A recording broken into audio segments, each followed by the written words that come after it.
Ito isang awitin na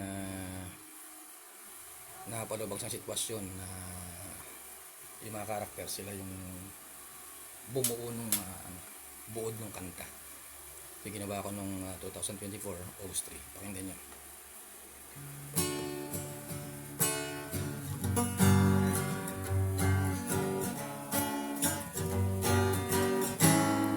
Mga kaidsunan ako ay pakinggan, maraming nasisira na di nila alam.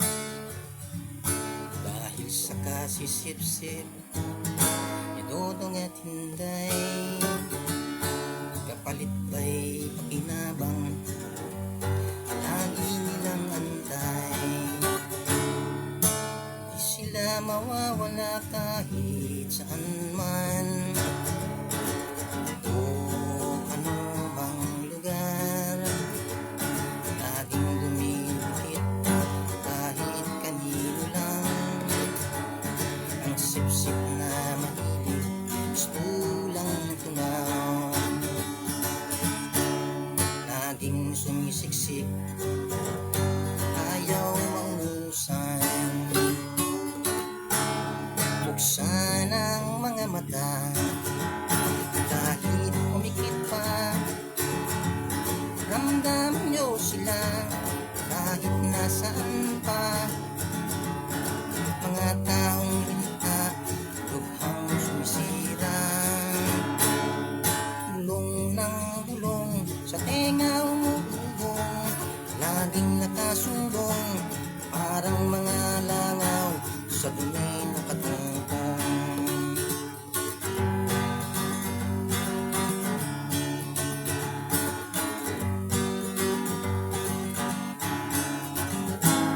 Wala ka bang napupunan dito kay Dayat Tutong?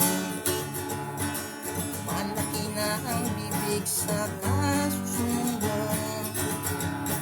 Siguro ay iniisip, sa bahay sila ay malilibing, basta't laging nakasumbong. Galing ka kasi,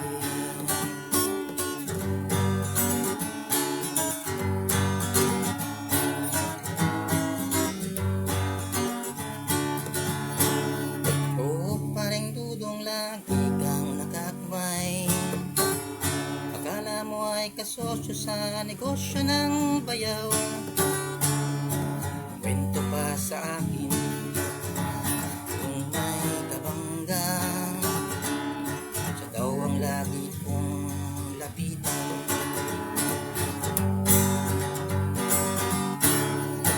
Maas ng padrino ang pinagyayabang.